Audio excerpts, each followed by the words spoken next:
जनों ने कैसे कैसे अपने प्रभु को पाया, भक्त जनों से कैसे कैसे प्रभु ने खेल रचाया। भक्त और भगवान के प्रेम का दर्शाती नाता,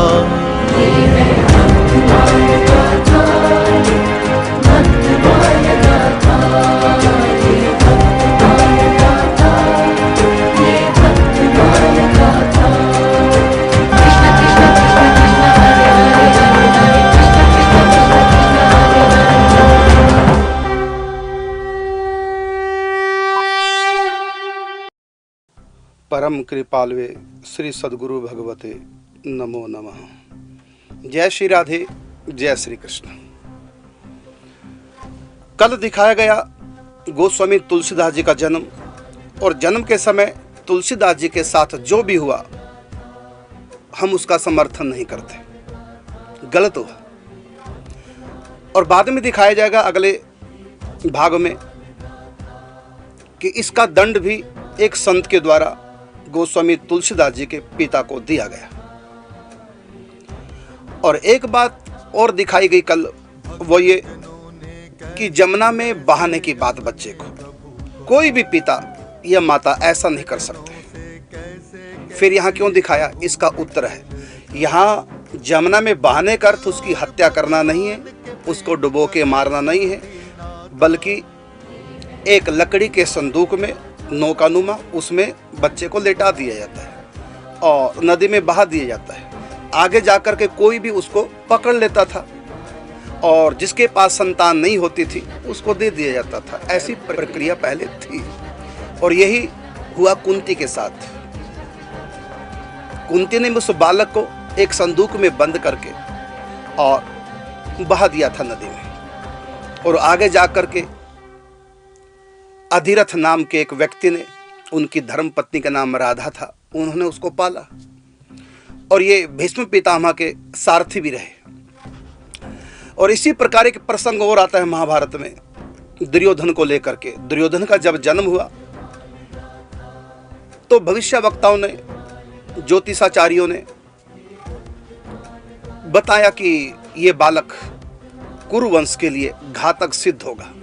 तो वहां भी विदुर जी ने राय दी थी कि इसको गंगा में बहा दिया जाए। तो वहां बहाने का अर्थ मारना नहीं था, यही प्रक्रिया कि नौका में इसको बिठाकर नौका को चालू कर दिया जाता था और बालक के साथ में सोना चांदी द्रव्य भी रखा जाता था कि जो भी बालक को पकड़ेगा उसका पालन पोषण उस संपत्ति से होगा। विदुर ने कहा कि इसको गंगा में बहा दिया जाए।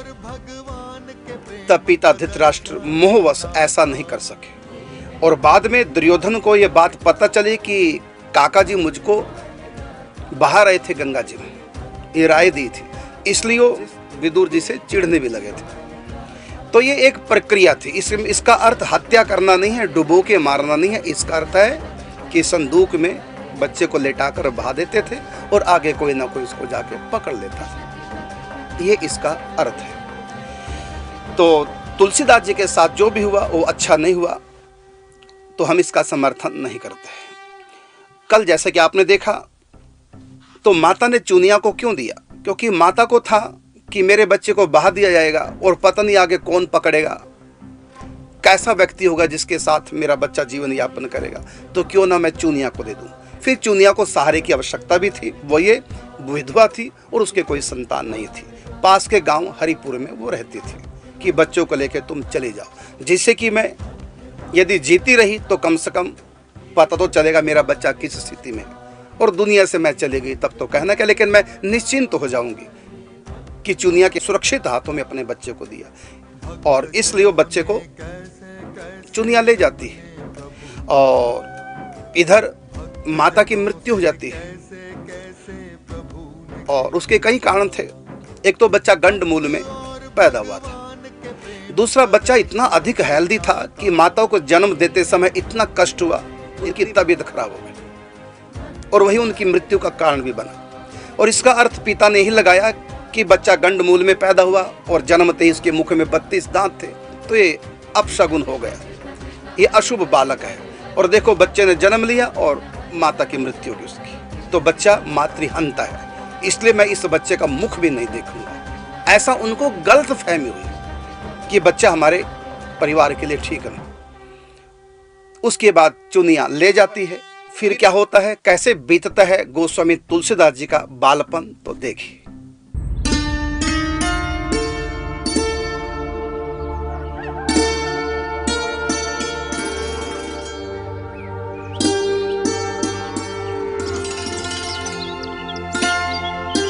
अरे चुनिया, बहुत दिनों बाद दिखाई दी। ठीक हो तुम? हाँ। अरे चुनिया, इतने प्रातःकाल सब कुशल तो है? ये शिशु किसका है जिसे तुमने गोद में उठा रखा है?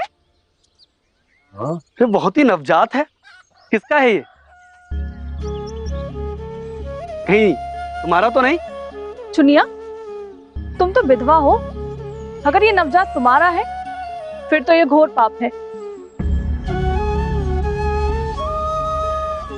हे महादेव, ये कैसा धर्म संकट है। यदि मैं इस नवजात को अपना पुत्र बताऊंगी तो ये समाज इस कोमल बालक को पाप समझेगा और मुझे उल्टा। और यदि सत्य कहा तो जिस प्रकार इसके पिता ने इसे अशुभ मानकर इसका त्याग कर दिया है, उसी प्रकार ये गांव वाले इस शिशु को इस गांव में मेरे साथ नहीं रहने देंगे। मैं इन्हें सत्य नहीं बताऊंगी। चुनिया, बताती क्यों नहीं हो? ये शिशु किसका है? अरे वो आप सबके मन में जो विचार आ रहा है वो सत्य नहीं है। तो जो सत्य है वो बताओ। अब ये बालक राजापुर ग्राम के मुखिया पंडित आत्माराम और उनकी पत्नी तुलसी माता का पुत्र है। तो तुम इसे यहाँ क्यों लेकर आई हो? अरे वो क्या है कि इस बालक की माता का स्वास्थ्य बहुत खराब है और इसकी देखभाल करने के लिए उनके घर में कोई भी स्त्री नहीं है। कोई ना कोई दासी तो अवश्य रही होगी। हाँ, दासियां तो हैं, किंतु मेरे जैसी उनकी कोई विश्वास पात्र नहीं है। तब तो तुम्हें पंडित जी के ही घर रहना था, बालक और माता दोनों की देखरेख हो जाती। हाँ, आपका कथन तो सत्य है, किंतु मैं काफी दिनों से यहाँ हरिपुर आने की प्रतीक्षा कर रही थी, लेकिन माता तुलसी के गर्भावस्था के कारण मैं आ ही नहीं पा रही थी। किंतु जैसे ही उन्होंने इस बालक को जन्म दिया, मैंने उनसे कहा कि मुझे तो अब अपने ससुराल जाना है। तो क्या तुम उनके पुत्र को चुरा कर लाई हो? नहीं नहीं, चुराया नहीं है, उन्होंने स्वयं इसे मेरे हाथों में सौंपा है। वो माता तुलसी ने मुझसे कहा कि उनका स्वास्थ्य ठीक होने में कुछ समय और लगेगा, तब तक मैं इस बालक को अपने पास रख, क्योंकि उन्हें भी पता है कि इस संसार में मेरा और कोई भी नहीं है, इसलिए मैं इसका लालन पालन भली भांति कर लूंगी। और जैसे ये थोड़ा बड़ा हो जाएगा मैं उन्हें वापस लौटा दूंगी, तब तक माता का स्वास्थ्य भी ठीक हो जाएगा। ये तो बहुत ही पुण्य का काम है चुनिया, लेकिन पंडित जी ने कुछ नहीं कहा? अरे पंडित जी तो स्वयं बहुत व्यस्त रहते हैं, शास्त्रार्थ हेतु जाते हैं तो कई दिनों तक बाहर ही रहते हैं। ऐसे में उन्हें भी इस बालक की देखरेख की चिंता हो रही थी। फिर तो हम सब मिलकर इस बच्चे का लालन पालन करेंगे। हाँ, जब तक इसकी माता स्वस्थ नहीं हो जाती हम सब मिलकर इसका ख्याल रखेंगे।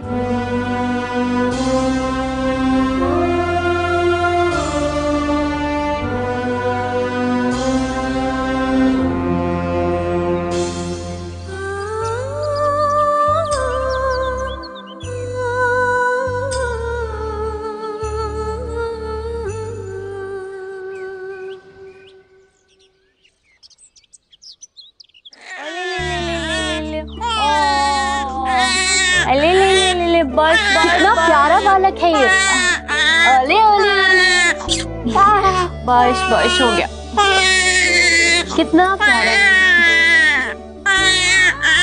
बस ये सामान्य शिशु से अधिक हृष्ट-पुष्ट है ना? कहीं पंडितायन जी का गर्भकाल 9 महीने से अधिक तो नहीं था? मुझे तो इसका भान ही नहीं हुआ। कदाचित यही हुआ होगा, मुझे भी ऐसा ही प्रतीत हुआ था। मुझे तो लगता है इस बालक की माता का स्वास्थ्य इसीलिए खराब हुआ होगा। गर्भाकाल अगर सामान्य से अधिक हो तो माता को बहुत कठिनाई होती है। सत्य कहा तुमने। परमात्मा की कृपा से अब तो उनका स्वास्थ्य भी ठीक हो गया होगा। मैं भी ईश्वर से यही प्रार्थना करती हूँ। अरे इस बालक का नाम तय भी तो करना होगा। नाम तो इसने स्वयं ही चुन लिया था। किंतु यह कैसे संभव है? जन्म लेने के बाद अपने नेत्र खोलने से पहले ही इसने राम कहा था। साक्षात प्रभु श्री राम का नाम इसने अपने मुख से लिया। हाँ, वही नाम जो सभी मनुष्य प्रातःकाल होते ही और किसी भी कार्य को आरंभ करने से पहले लेते हैं। अद्भुत। मुझे तो ऐसा प्रतीत हो रहा है कि अवश्य यह बालक बहुत विलक्षण होगा। हाँ, इसने राम बोला था, इसलिए आज से इसका नाम भी राम बोला है। हाँ, राम बोला। कितना मधुर नाम है। इसमें प्रेम भी है और भक्ति भी। और मर्यादा पुरुषोत्तम प्रभु श्री राम जैसी इच्छा शक्ति भी।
जब से जीवन में मेरे आया है तू, जैसे मेरे लिए मेरा जाया है तू। जब से जीवन में मेरे आया है तू, जैसे मेरे लिए मेरा जाया है तू। मेरी ममता यशोदा से तू कृष्ण सा, मेरी ममता यशोदा से तू कृष्ण सा, ऐसे मेरे हृदय में समाया है तू। जब से जीवन में मेरे आया है तू, जैसे मेरे लिए मेरा जाया है तू।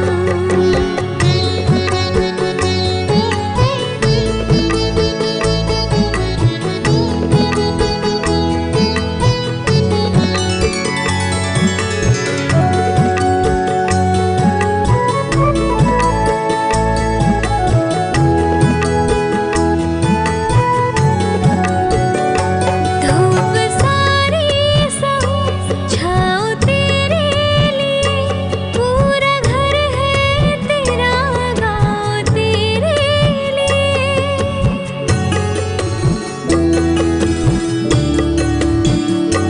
धूप सारी सहूं छाँव तेरे लिए, पूरा घर है तेरा गाँव तेरे लिए। मेरे सुख दुख में अब मेरा साया है तू, ऐसे मेरे हृदय में समाया है तू। जब से जीवन में मेरे आया है तू, जैसे मेरे लिए मेरा जाया है तू।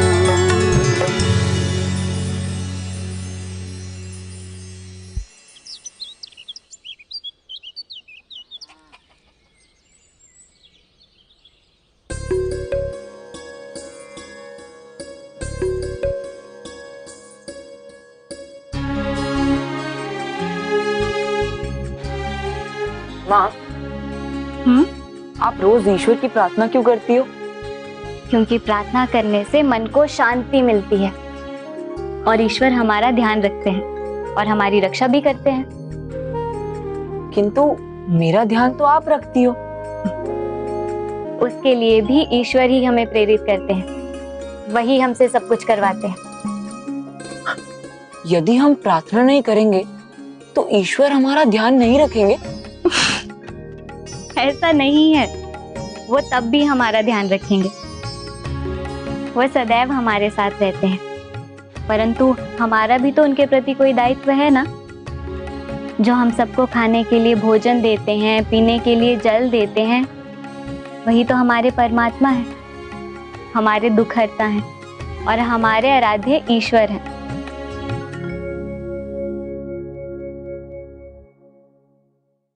तब तो मेरे लिए आप ही ईश्वर हुई माँ।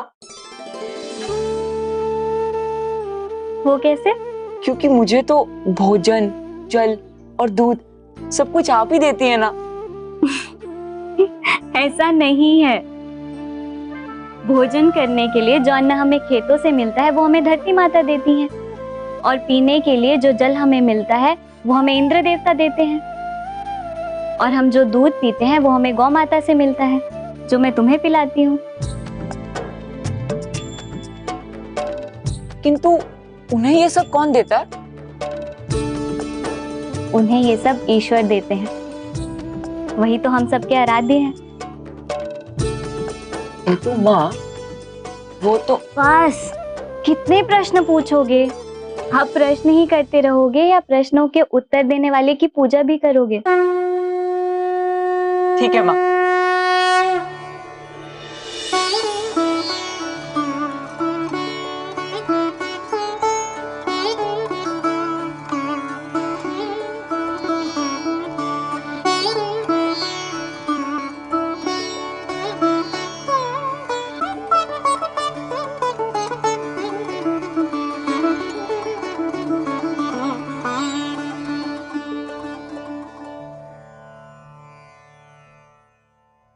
अरे, अभी तो तुम बाहर गए थे खेलने, इतने शीघ्र कैसे आ गए?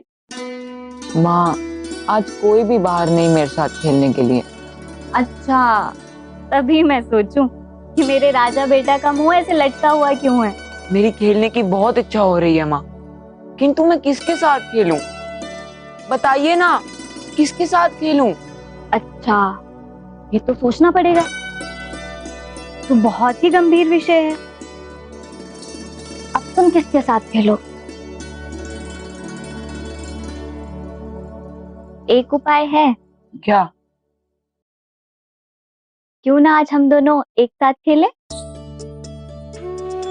हाँ माँ, ये तो बहुत अच्छा उपाय है। चलिए खेलते हैं। अरे अरे अरे, रुको, लेकिन खेलेंगे क्या? लुका छिपी। अच्छा ठीक है। तो पहले कौन छुपेगा? मैं आपसे छोटा हूँ और आपका बेटा हूँ, और आप माँ हैं, मुझसे बड़ी हैं। अच्छा ठीक है, जाओ छुप जाओ। अरे, अपनी आंखें तो बंद कीजिए, तभी तो छुप पाऊंगा। ठीक है, छुप गए?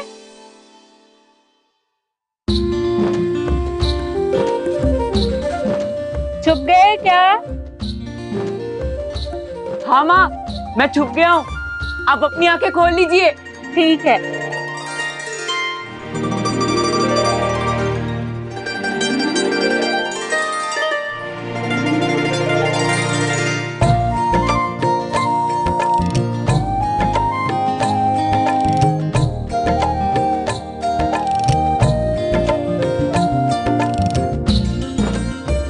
अरे, मेरा राम बोला कहाँ गया? अरे, कितना मुश्किल है उसको ढूंढना। कहाँ गया राम बोला?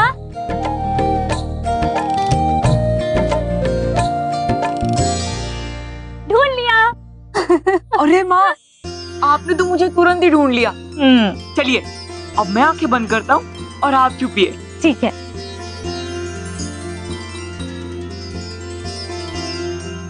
मैं अपनी आंखें खोल लूं? हाँ खोल लो। बताओ मैं कहाँ छुपी हूँ?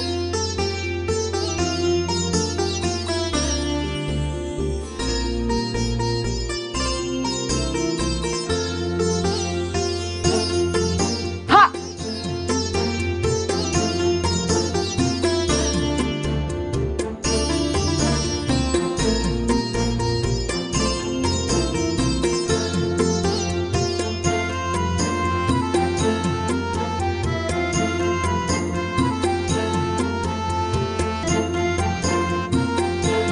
मैंने आपको खोज ली। अरे अरे मौसी, माँ कहाँ चली गई?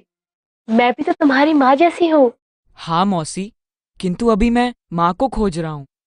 माँ, माँ, माँ आप कहाँ है? माँ, आप कहाँ है माँ? माँ, माँ बाहर आइए। माँ, मौसी, माँ कहाँ गई? माँ, आप कहाँ है? बाहर आ जाइए माँ। माँ, माँ, माँ कहाँ चली गई? मैं यहाँ हूँ। माँ, आप कहाँ चली गई थी माँ? मैं बहुत भयभीत हो गया था। अरे कहीं नहीं गई थी, यहीं तो छुपी थी। हम दोनों तो लुका छिपी खेल रहे थे ना।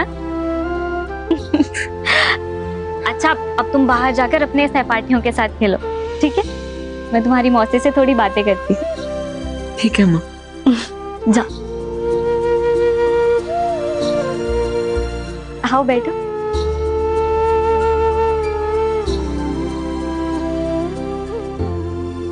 राम भोला कितना स्नेह करता है तुमसे, एक क्षण भी तुम्हें नहीं देखता तो डर जाता है। हाँ कजरी, सही कह रही हो। मेरी भी कुछ ऐसी ही स्थिति है। यदि वो एक क्षण के लिए भी मेरी आंखों से ओझल होता है ना, तो मुझे उसकी चिंता सताने लगती है। तुम दोनों माँ बेटे एक दूसरे के लिए ही बने हो। सत्य कह रही हो। कभी कभी तो मेरे मन में ये विचार आता है कि यदि राम भोला मेरे जीवन में नहीं होता तो मेरा जीवन कैसे कटता। उसके बिना तो एक क्षण के लिए भी मैं जीवित नहीं रह सकती। वही मेरे जीने का उद्देश्य है।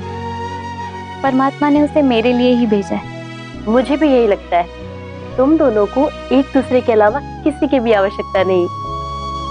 मेरा संपूर्ण संसार है मेरा राम भोला। उसके बिना तो मैं अपने जीवन की कल्पना भी नहीं कर सकती।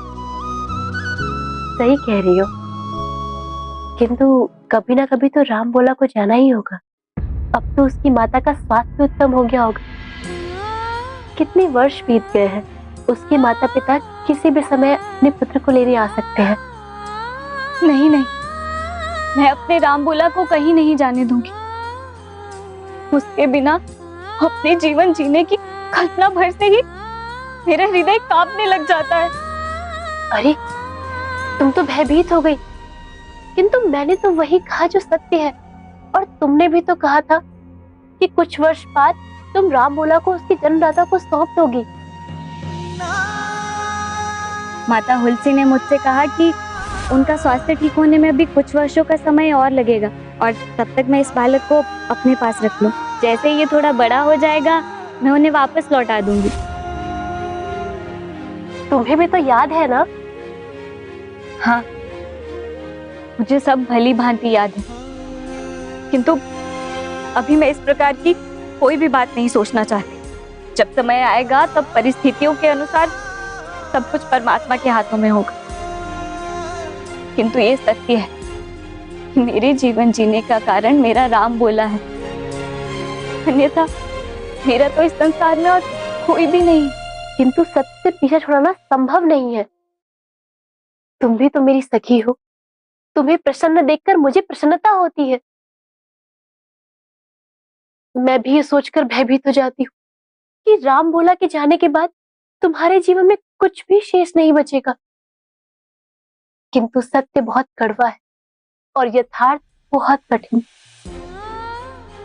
हे ईश्वर, यदि मेरा राम भोला मुझसे दूर चला गया तो मेरा क्या होगा? मेरा जीवन, मेरा संसार, सब कुछ राम भोला ही तो है। उसके बिना तो मैं जीवन की कल्पना भी नहीं कर सकती। नहीं नहीं, मेरे राम भोला को मुझसे कोई नहीं ले जा सकता। मेरा राम भोला मेरा है, मेरा है वो। क्या हुआ चुनिया? राम भोला कहीं नहीं जाएगा। संभालो अपने आप को, वो तुम्हारा ही बेटा है। कदाचित मेरी बातों से तुम्हें बहुत दुख पहुंचा है। मेरे कहने का वो मतलब नहीं था।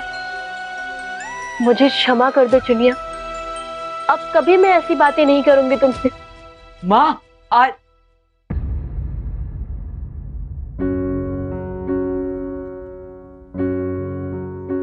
क्या हुआ माँ? आप रो क्यों रही हो? बताइए ना, क्या हुआ? कुछ नहीं हुआ, मुझे मेरे लाल की याद आ रही थी ना, और देखो अब तो तुम आ गए।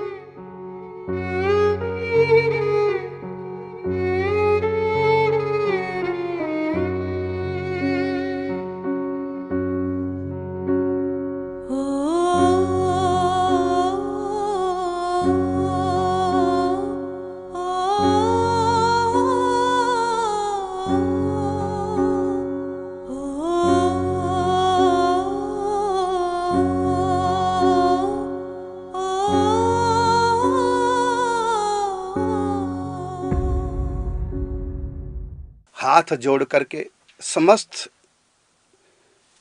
जितने भी कथा प्रवक्ता हैं, संत महापुरुष हैं, सबसे मैं करबद्ध विनय करता हूँ। ये भक्तमाल धारावाहिक इसलिए बनाया गया क्योंकि बंबई में, माया नगरी में, फिल्मों में, सीरियलों में सनातन धर्म को लेकर के बहुत गलत परसा जा रहा है। ये सब जानते हैं, कहने की आवश्यकता नहीं। धार्मिक भावनाओं को आहत किया जा रहा है। इसलिए सनातन धर्म क्या है ये लोगों को बताना है इस सीरियल के माध्यम से। और आप सब संत महापुरुष, कथा प्रवक्ता, सब सनातन धर्म के सजग प्रहरी हैं। इसलिए मैं सबसे प्रार्थना करना चाहूँगा, भक्तमाल जन जन में पहुँचे, घर घर में पहुँचे। ये हम सब का कर्तव्य बनता है। हम सनातन धर्म के प्रति सजग रहें और गंभीर रहें। प्रभु की कृपा से ये विधान बना सनातन धर्म को आगे बढ़ाने के लिए, प्रचार प्रसार के लिए। जो गलत फहमियाँ डाली गई सीरियल दिखा करके सनातन धर्म को लेकर के पिक्चरों में जो दिखाया है गलत, उन्हीं का उत्तर है। इसलिए प्रत्येक कथा प्रवक्ता का एक उत्तरदायित्व है, ये कर्तव्य बनता उनका कि अपनी कथाओं में जहाँ जहाँ भी कथा होती है, टीवी में बार बार इस बात को बोलें। और जितने भी आपके चाहने वाले हैं, शिष्य वर्ग हैं, उन सब तक ये समाचार पहुँचे और आप अपने श्रीमुख से कहें कथाओं में कि सब भक्तमाल धारावाहिक को देखें। और मैंने कितना सरल बना दिया है घर घर में पहुंचाने के लिए। यदि ये केवल टीवी पर आता तो समय से जो चूक जाते टीवी के टाइम से तो देख नहीं पाते, लेकिन हमने इसको डाला यूट्यूब चैनल पर, जिससे कि 24 घंटे अवेलेबल रहे, कभी भी कोई इसको देख सकता है और दूसरों तक पहुंचाने के लिए लिंक भी शेयर कर सकता है। ये हमने सुविधा दी, इसलिए इसको स्वामी करुणदास जी इस नाम से यूट्यूब चैनल पे डाल दिया, और जिससे कि घर घर में जन जन तक पहुंचे।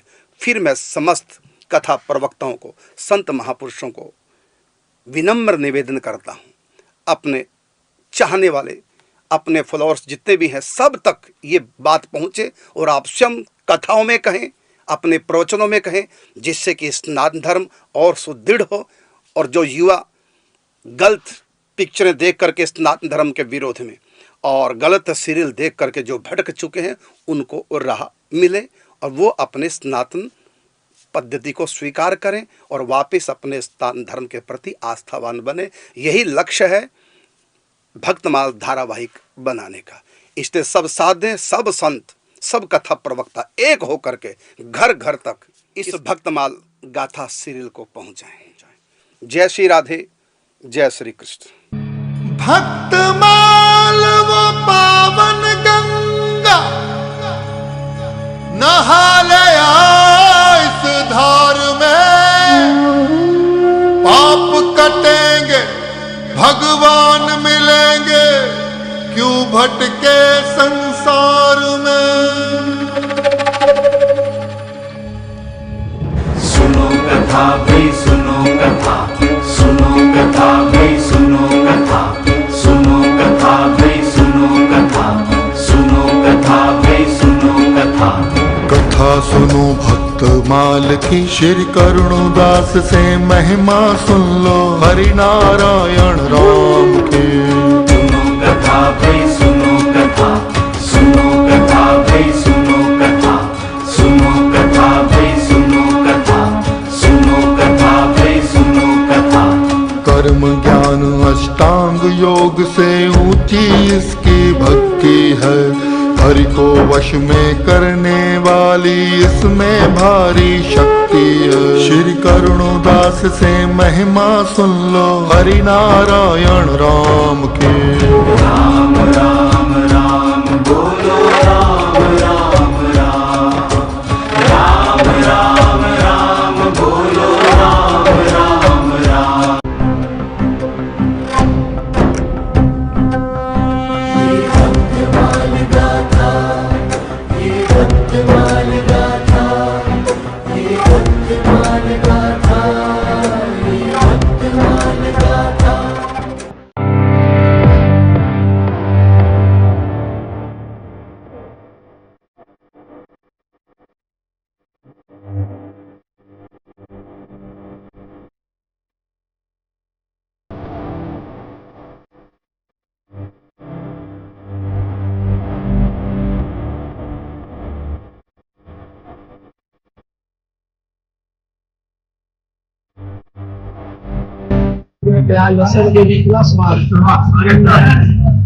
जहाँ तक एक बहुत अच्छा है, पूरे वृंदावन में सबसे अच्छा खाना यहाँ पे मिलता है। हम जब भी वृंदावन आते हैं तो सीधा मुरली वाले जाके खाना खाते हैं। यहाँ पे विदाउट अनियन गार्लिक पेस्ट ऐसा लगता है जैसे आप समझ लो घर के जैसा खाना है।